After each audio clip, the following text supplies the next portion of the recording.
Hace 40 años, un avión con 45 pasajeros se estrelló en la cordillera de los Andes a 4.000 metros de altura. Seguramente conocéis la historia, ¿verdad?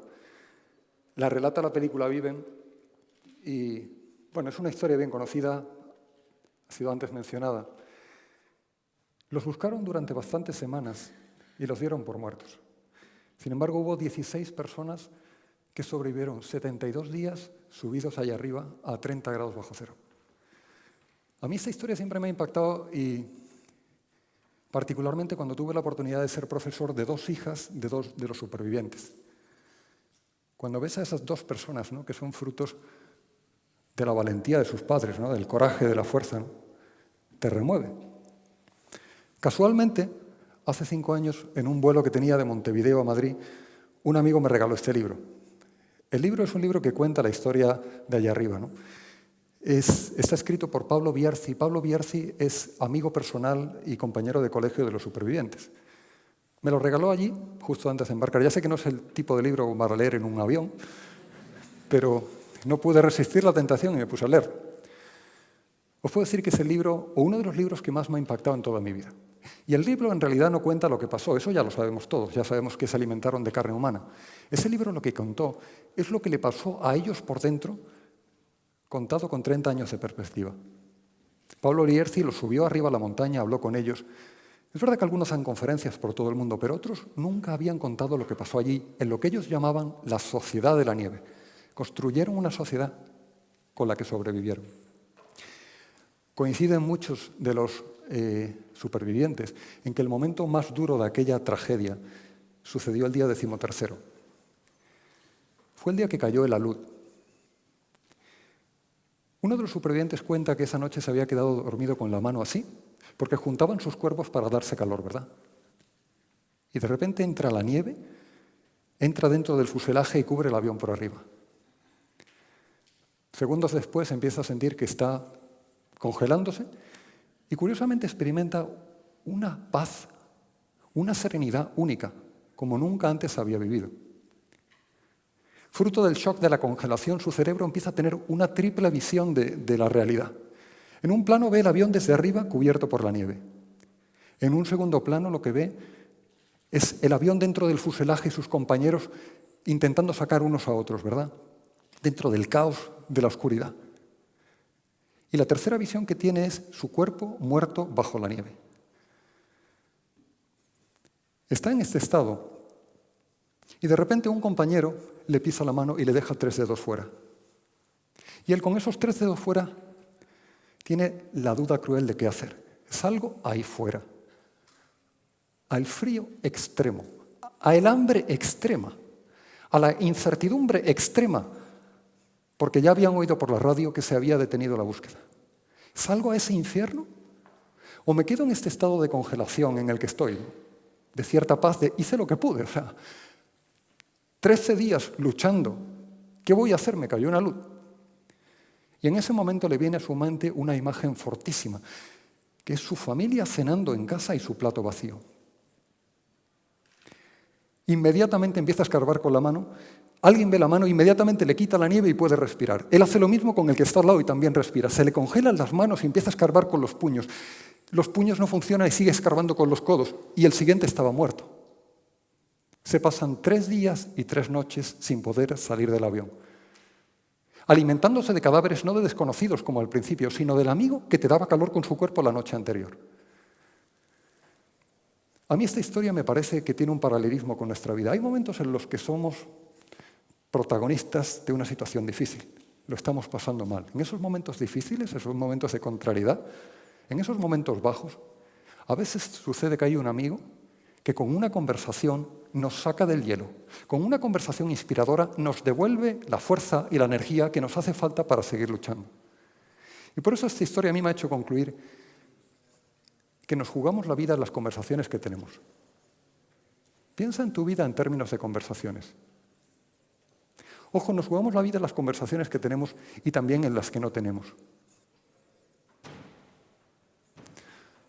Me gustaría haceros una pregunta. ¿Cuántos de vosotros habéis utilizado alguna vez, una máquina de escribir? Levantad la mano.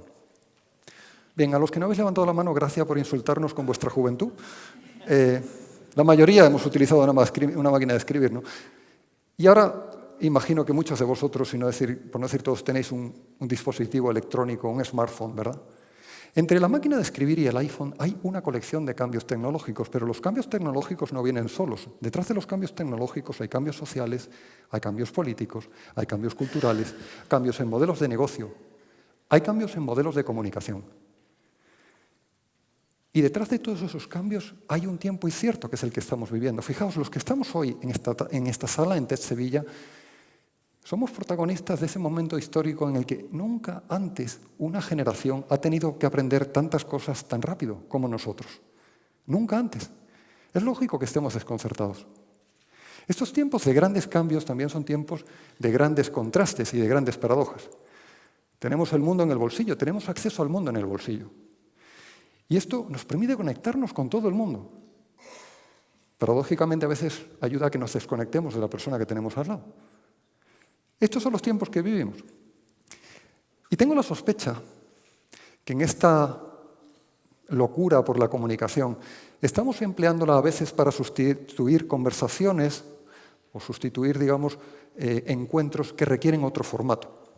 He hecho unos números muy básicos y también bastante conservadores. Es que si tú has escrito 10 emails al día en los últimos 10 años, has escrito 36.500 emails. Mi sospecha es que detrás de muchos de esos emails hay conversaciones cara a cara que tú te has ahorrado. Y has preferido, tú y yo, escondernos detrás de un teclado y una pantalla en vez de abordar esa conversación difícil.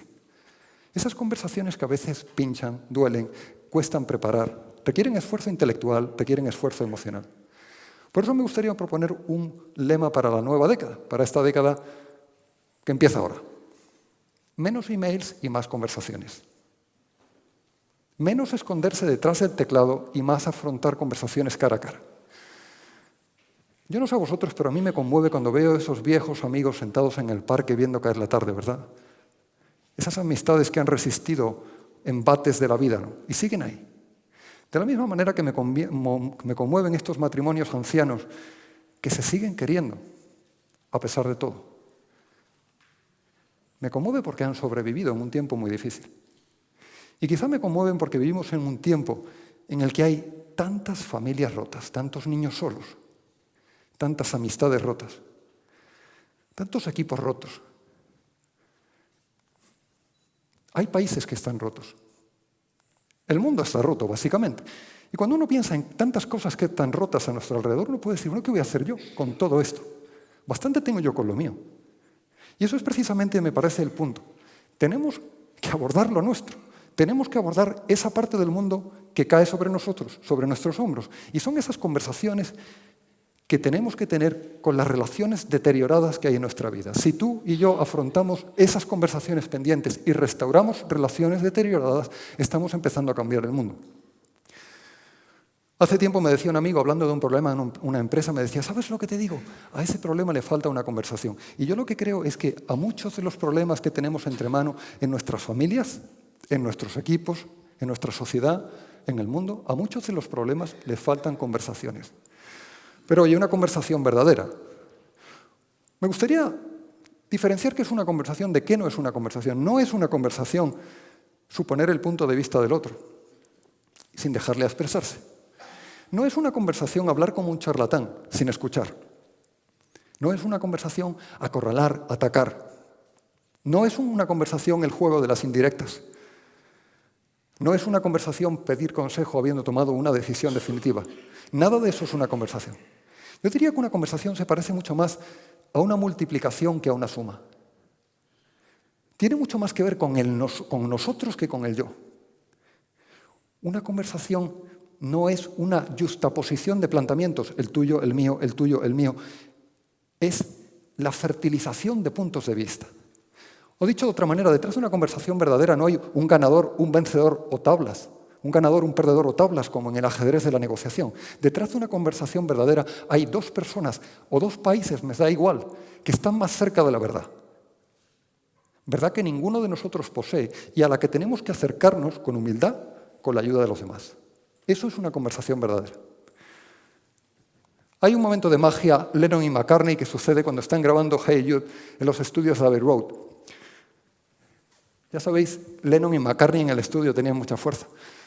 Y están en ese momento de magia, y esto lo cuenta Paul McCartney en un vídeo. Esta canción la escribió Paul McCartney para el hijo de John Lennon, Julian, porque se habían separado y estaba sufriendo. Estaba en el estudio Paul McCartney, Hey Jude, the movement you need is on your shoulders. O sea, el movimiento que necesitas está en tus propios hombros. Y mira hacia atrás diciendo, esta línea es absurda. Y dice John Lennon con esa garra, eso es lo mejor de la canción. Paul McCartney se le ilumina el rostro cuando lo piensa. Fijaos, estos melenudos insensatos nos dan una recomendación interesantísima. Hey you, don't carry the world upon your shoulders. No te eches el mundo sobre los hombros. Y es verdad que si tú y yo nos echamos el peso del mundo sobre los hombros, nos aplasta con su peso. Todos los problemas, ¿verdad? Sin embargo, hay una parte del mundo que tú y yo sí nos podemos echar al hombro. Lo que tú y yo nos podemos echar al hombro son a nuestros padres, a nuestros hermanos, a nuestros amigos, a nuestros colegas, al conductor del autobús, al camarero, a todas las personas con las que interactuamos en el día a día. A todas esas personas nos las podemos echar al hombro. Recientemente me decía un amigo, ¿sabes? Hay dos tipos de personas, los que te dan gasolina y los que te la quitan. Y es verdad que hay gente que cuando hablas con ellas te inspiran con sus ideas, te llenan con su fuerza, te contagian su optimismo, te llenan el depósito de gasolina. En cambio hay personas que cuando conversas con ellas te dejan seco, ¿verdad? ¿Quieres que te cuente mis últimos problemas? No me conformo con los penúltimos. O sea, ya cada vez que hablas conmigo me matas, ¿no? Tengo una pequeña empresa de consultoría. En realidad es tan pequeña que somos solo dos, ¿no? Pero tenemos la experiencia de trabajar con empresas distintas, con profesionales distintos de más o menos 20 países. En estos años, ¿no?, de trabajo con personas muy distintas y culturas muy distintas, he llegado a una intuición que no he visto probada en ningún estudio, ¿no?, pero es una intuición muy fuerte. Porque es una verdad que me parece universal. Y es que la calidad de tu liderazgo depende de la calidad de tus conversaciones. ¿Tú has pensado alguna vez cómo es tu conversación? ¿Qué piensan tus padres, tus hermanos, tus amigos, tu familia, tus colegas? ¿Qué piensan ellos de tu manera de conversar? ¿Has pensado alguna vez cómo son tus conversaciones? ¿Cómo las evaluarían? Posiblemente todos podemos tener, ¿no? Es fácil que las tengamos conversaciones pendientes en nuestra vida, ¿no? Y por si tienes alguna conversación pendiente, me gustaría ofrecerte una herramienta muy sencilla para diseñar conversaciones, ¿no?, que realmente pongan en valor el poder de una conversación, esa capacidad transformadora. Y he estado trabajando en un modelo y he llegado a este modelo que tal vez os pueda ayudar. Pienso que una conversación tiene como dos dimensiones: la calidad de la argumentación y la empatía que hay entre los interlocutores. La argumentación, básicamente, es la capacidad que tenemos de construir un mensaje sólido, contundente, convincente, bien estructurado, apoyado en datos. Hay gente que tiene esta capacidad muy desarrollada. Y la otra capacidad, lamentablemente, resulta excepcional en muchos directivos, ¿no?, que tienen una gran capacidad profesional, una gran formación y un analfabetismo emocional memorable. La capacidad de sintonizar la empatía con la emoción de la otra persona, con el estado de ánimo, al menos de encontrar un canal compartido. Cuando integramos estas dos variables, lo que vemos es que en esas conversaciones que tenemos, donde no hay una buena argumentación, no las hemos preparado bien, hemos improvisado, y no hay empatía entre nosotros, estamos en la típica conversación cuyo efecto es el desgaste. Esas conversaciones a las que nos lanzamos sin haberlas preparado, tenemos un cierto de conflicto con la otra persona, la cosa se va complicando y calentando en la conversación, y cuando termina la conversación uno dice, oye, ¿sabes lo que te digo? Que me podría haber ahorrado esta conversación, porque la foto del problema después de la conversación es peor que antes, ¿verdad? Es la típica conversación que desgasta las relaciones, muy frecuente. Hay otro tipo de conversación que es la conversación rechazo, también muy habitual en el ámbito directivo. Vamos a esa conversación sintiéndonos en posesión de la verdad y lanzamos nuestra argumentación como una piedra gigante a la otra persona, esperando como única respuesta un sí, señor. Y lo que obtenemos es su rechazo, igual que esos boxeadores que están contra las cuerdas y la única salida que tienen es golpearnos para salir. Eso es lo que hacemos cuando arrollamos a los demás sin tener en cuenta su punto de vista, sus emociones, cómo se encuentran, cómo podemos construir juntos. Y muchas veces somos tan torpes que este es el efecto que logramos, el rechazo. En otras ocasiones sucede que la argumentación es baja, pero hay mucha empatía, nos conocemos, tenemos mucha confianza, nos hemos tratado mucho, ya nos conocemos, ¿verdad? Y en esas conversaciones fácilmente se puede calentar el tono de la conversación, ¿verdad? Y empezamos a subir ese tono con gestos y con palabras que a veces son cortantes, las palabras son muy cortantes. Tu comportamiento me parece mezquino. ¿Mezquino? Yo que llevo 10 años trabajando y dejándome el pellejo por esta empresa, y uno se va con la palabra mezquino sobre los hombros a su casa, ¿verdad? Las palabras son cortantes. Y cuando nos calentamos decimos palabras de las que debiéramos arrepentirnos muchas veces. Hay muchas amistades rotas, familias rotas, equipos rotos, detrás de conversaciones que han sido explosivas, detrás de esas conversaciones que han dejado heridas, que no se han cerrado con el perdón. Por eso me gustaría sugerirme, ¿no?, que tengamos la capacidad, la habilidad de tener conversaciones inspiradoras, de tener conversaciones que ayuden a otras personas a cambiar, porque todos en la vida a veces necesitamos una mano que nos saque del hielo, ¿verdad? Y en esas conversaciones que preparamos bien, que diseñamos, a las que ponemos cariño, hacemos el esfuerzo por sintonizar con la otra persona, por entenderle. En esas conversaciones somos capaces de acercarnos a esa frontera que separa nuestra capacidad de inspirar de la libertad de la otra persona para hacer lo que le dé la gana tras esa conversación.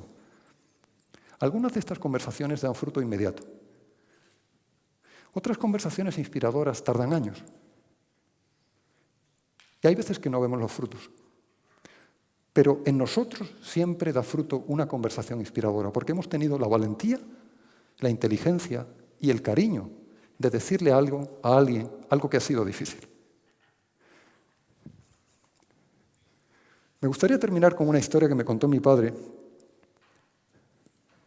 Mi padre fue piloto y en el año 54 aterrizó aquí en Sevilla, en la Avenida de la Palmera, con un avión alemán. Cuando me lo dijo mi padre, dije, papá, esto me lo tienes que contar con detalle. Y me lo contó con detalle. Él era piloto en una base aérea. Y llegaron a la base con un nuevo avión que era el Gotha, un avión alemán. Preguntaron, ¿quién tiene interés en probar este avión? Mi padre levantó la mano. Debía tener 19, 20 años. Le explicaron, este avión tiene un problema. Es que de vez en cuando, en mitad del vuelo, en ciertas condiciones de altura y velocidad, la hélice se detiene. Pero no te preocupes porque tienes una palanca y si la accionas varias veces pones la hélice en marcha de nuevo. Perfecto. Era la ingeniería de la época. Mi padre subió al avión y empezó a sobrevolar Sevilla, ¿verdad? Era un vuelo de reconocimiento, una tarde de verano, hacía calor, la gente estaría durmiendo la siesta. Y mi padre de repente vio la Avenida de la Palmera vacía y dijo, esta es la oportunidad de oro. Entonces él mismo apagó el motor del avión y bajó planeando suavemente sobre la palmera.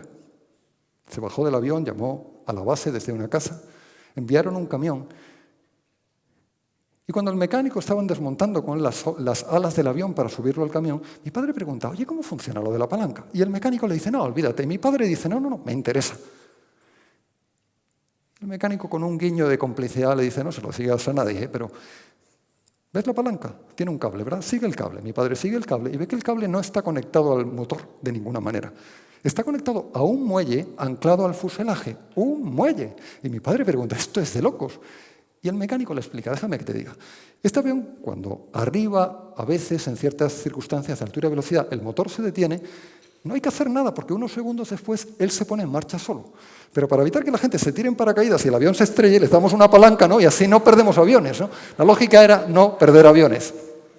Bueno, la aviación ha avanzado bastante desde el año 54, gracias a Dios. Pero me gustaría terminar esta charla con una propuesta para vosotros y también para mí. Y es, antes de terminar con la propuesta, he olvidado decir que mi padre, al contarme esta historia, me inspiró dos pensamientos. El primero es que mi padre siempre ha sido muy comprensivo con las travesuras de sus 7 hijos. Porque cuando tienes este historial, tiendes a ser más comprensivo. Bien. La segunda cosa que he aprendido de mi padre es que la vida es mucho más interesante cuando somos atrevidos. Aprendemos mucho más cuando somos atrevidos. Mi padre aprendió algo muy valioso en aquella base, ¿verdad? Era un aprendizaje de vida o muerte. Así que esto es lo que me gustaría lanzaros, una propuesta atrevida para terminar esta sesión. La propuesta es, escoge una de tus conversaciones pendientes. Escoge una conversación que tienes pendiente ¿Con alguien de tu equipo que está desmotivado? ¿Con un jefe al que internamente desprecias? ¿Con un amigo del que sabes que anda metido en problemas? ¿Con un hermano del que no sabes nada porque dejaste de hablarte hace años? O tal vez con la persona a la que amaste y de la que ahora no esperas más que una soportable convivencia. Escoge una de tus conversaciones pendientes y transfórmala en una conversación inspiradora. Muchas gracias.